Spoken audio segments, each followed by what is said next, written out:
ना कुछ तकलीफें लग रही है तो एक पीपल का पत्ता ले लो, उसके ऊपर एक कपूर का टुकड़ा ले लो, सारे घर में घुमाकर उसको दरवाजे के बीच मध्य में जलाकर रख दीजिए, थोड़ी सी देर जला दीजिए।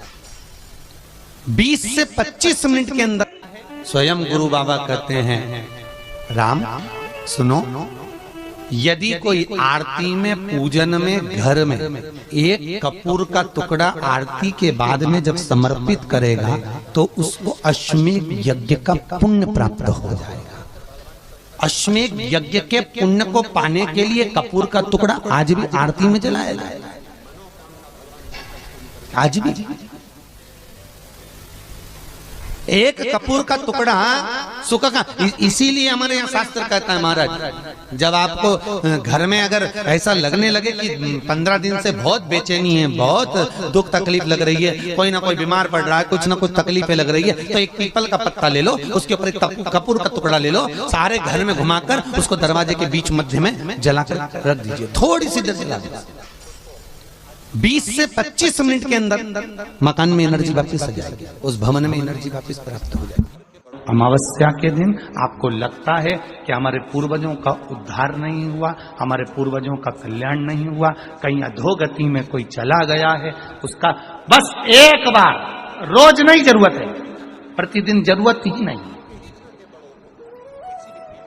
महीने में एक बार अगर अमावस्या के दिन भी आपने चंदन के थोड़ा सा चंदन अगर मेरे देवाधिदेव महादेव को 7 स्थान पर समर्पित किया है।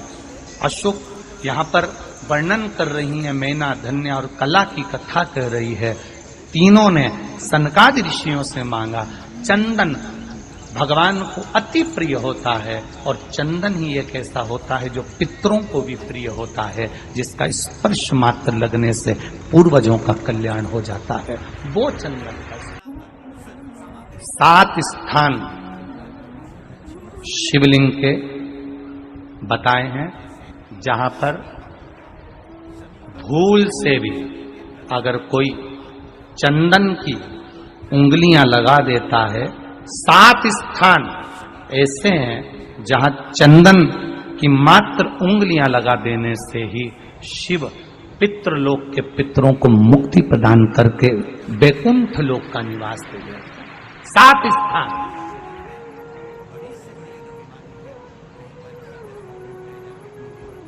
और वो 7 स्थान जो चंदन के बताए गए हैं, पहला भगवान देवाधिदेव महादेव के शिवलिंग पर चंदन का लेपन, समझ लेना जरा बहुत अच्छे से।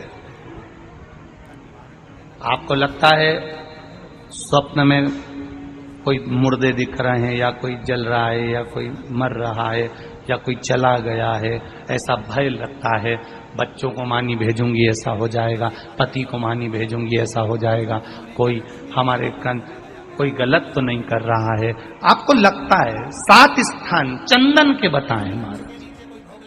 पहला शिवलिंग,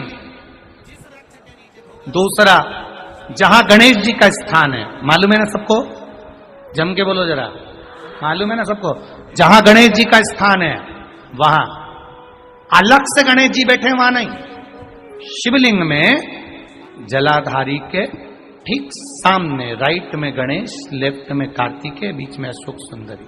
तो पहला चंदन बाबा के शिवलिंग पर, दूसरा गणेश जी पर चंदन की उंगली, तीसरा षडानंद कार्तिकेय पर चंदन की उंगली, चौथा अशोक सुंदरी पर चंदन की उंगली, पांचवा जलाधारी पर चंदन की उंगली, छठा जो शिवलिंग का जल बह रहा है इसके ठीक विपरीत की ओर चंदन की उंगली, और 7वां चंदन नंदी के मस्तक के ऊपर जो 2 सींग लगे रहते हैं उस पर चंदन की उंगली। ये कब लगाई जाती है? या तो अमावस्या के दिन आपको लगता है कि हमारे पूर्वजों का उद्धार नहीं हुआ, हमारे पूर्वजों का कल्याण नहीं हुआ, कहीं अधोगति में कोई चला गया है, उसका बस एक बार, रोज नहीं जरूरत है, प्रतिदिन जरूरत ही नहीं,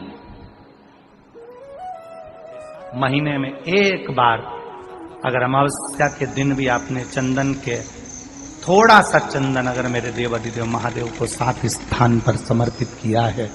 अशोक यहाँ पर वर्णन कर रही है, मैना धन्य और कला की कथा कह रही है। तीनों ने सनकादि ऋषियों से मांगा। चंदन भगवान को अति प्रिय होता है और चंदन ही एक ऐसा होता है जो पितरों को भी प्रिय होता है, जिसका स्पर्श मात्र लगने से पूर्वजों का कल्याण हो जाता है, वो चंदन का। आपके घर में पितृदोष है, आपको ऐसा महसूस होता है, आपको लगता है, तो किसी भी नवरात्रि के पहले जो अमावस्या पड़ती है, मान लो अपन अमावस्या पड़ी, आप अंदाजा लगाइए, तो जिस दिन अमावस्या रहे उस दिन चावल की कटोरी में एक कपूर का टुकड़ा रख दीजिए महाराज, छोटा सा, और कपूर का टुकड़ा रखकर उस कपूर को दरवाजे के बाहर कटोरी में ही, चावल रखी हुई कटोरी में ही उसको पितरों का स्मरण कर कर जला दीजिए। और जलाने के बाद उस चावल को कहीं भी किसी भी वृक्ष की छांव में पक्षियों के लिए डाल दीजिए। शिव महापुराण की कथा कहती है, अगर मान लो पितृ आपको कष्ट दे रहे हैं, पितृ आपको तकलीफ दे रहे हैं, कोई काम नहीं होने दे रहे हैं, या कहीं आपको ऐसा लगता है कि पितरों का दोष है, तो वो पितृ दोष देवी, अब ये जो आप करेंगे ये कब कर रहे हैं? अमावस्या के दिन आप उसको रख रहे हैं, अमावस्या के दिन उसको रखकर रात भर आपने रखा कपूर के साथ में, सुबह एकम पड़ गई, नवरात्रि लग गई, उसी दिन उसको जलाकर आपने पटक दिया, अर्थात उससे देवी और पितृ इन दोनों का आशीर्वाद जो प्राप्त होता है, तो घर में से पितृदोष समाप्त होकर लक्ष्मी की वृद्धि प्रारंभ हो जाती है, कार्य में सिद्धता आ जाती है। मान लो अगर पितृदोष है तो करो, नहीं है बड़े अलमस्ती से रहो, तो ये पितृदोष का स्मरण। तो यहाँ शास्त्र कह रहा है कि पितरों का जो लोक होता है, पितर जो लोक होता है, उस पितृलोक में 64 योगिनियां प्रवेश नहीं करती। शिव महापुराण कर रही है, शंकर की कथा कर रही है। एक छोटा सा उपाय अवश्य करिए। मान लो आपको लग रहा है कि आपके घर में पितृदोष है, आपको ऐसा महसूस होता है, अमावस्या पड़ती है, चावल की कटोरी में एक कपूर का टुकड़ा रख दीजिए, छोटा सा, और कपूर का टुकड़ा रखकर उस कपूर को दरवाजे के बाहर कटोरी में ही, चावल रखी हुई कटोरी में ही उसको पितरों का स्मरण कर कर जला दीजिए। और जलाने के बाद उस चावल को कहीं भी किसी भी वृक्ष की छांव में पक्षियों के लिए डाल दीजिए। शिव महापुराण की कथा कहती है, अगर मान लो पितृ आपको कष्ट दे रहे हैं, पितृ आपको तकलीफ दे रहे हैं, कोई काम नहीं होने दे रहे हैं, या कहीं आपको ऐसा लगता है कि पितरों का दोष है, तो वो पितृ दोष देवी, अब ये जो आप करेंगे ये कब कर रहे हैं? अमावस्या के दिन आप उसको रख रहे हैं, अमावस्या के दिन उसको रखकर रात भर आपने रखा कपूर के साथ में, सुबह एकम पड़ गई, उसी दिन उसको जलाकर आपने पटक दिया, अर्थात उससे देवी और पितृ इन दोनों का आशीर्वाद जो प्राप्त होता है, तो घर में से पितृदोष समाप्त होकर लक्ष्मी की वृद्धि प्रारंभ हो जाती है। अमावस्या के दिन प्रदोष काल में, प्रदोष के समय पर, प्रदोष काल में शाम के समय पर जाकर किसी भी नदी, तालाब, बावड़ी, कुआं, कहीं ना कहीं जो आपके पास में हो, वहां पर एक घी का दिया, बत्ती का मुंह दक्षिण की ओर कर कर अवश्य जला कर जाना, सारे पितृ दोष समाप्त हो जाएगा। अगर नदी, तालाब, बावड़ी, कुआं नहीं है तो पीपल का वृक्ष हो या बेलपत्री का वृक्ष हो या बट का वृक्ष हो, उसके नीचे लगा दो प्रदोष काल में, पर अमावस्या के दिन लगाएं जरूर। क्यों? क्योंकि अमावस्या 16 दिन तक पितृ मृत्यु लोक में आने के बाद में भोजन ग्रहण करते हैं। अमावस्या के दिन पितृ शाम के समय प्रदोष काल में शंकर भगवान का नाम जाप कर कर नदी, तालाब, बावड़ी पर पानी पीने जाते हैं, वहां से जल का आचमन कर कर पितृ अपने लोक को चले जाते हैं प्रदोष काल के समय पर। इसलिए प्रदोष काल में जलाशय के पास में बावड़ी, कुआं, नदी, तालाब के किनारे पर दिया लगाया जाता है, दक्षिण की ओर मुख कर कर बत्ती का, तो पितृ आशीर्वाद देते हुए जाते हैं कि फलो फूलो, आगे बढ़ो, उन्नति करो, तरक्की करो। ये पितरों का आशीर्वाद रहता है, पितरों का वर रहता है। आप देंगे, कुछ करा ना करा, फिर अमावस्या के दिन उस दिन दिया दक्षिण की ओर बाती का मुख कर कर। 7 स्थान ऐसे हैं जहां चंदन की मात्र उंगलियां लगा देने से ही शिव पितृलोक के पितरों को मुक्ति प्रदान करके वैकुंठ लोक का निवास दे गए। 7 स्थान, और वो 7 स्थान जो चंदन के बताए गए, पहला भगवान देवाधिदेव महादेव के शिवलिंग पर चंदन का लेपन। समझ लेना जरा बहुत अच्छे से। आपको लगता है स्वप्न में कोई मुर्दे दिख रहे हैं, या कोई जल रहा है, या कोई मर रहा है, या कोई चला गया है, ऐसा भय लगता है। बच्चों को मानी भेजूंगी, ऐसा हो जाएगा। जिनके यहाँ पितृदोष होता है, काल सर्प दोष होता है, वास्तु दोष होता है, उनको ज्यादा कुछ नहीं करना होना।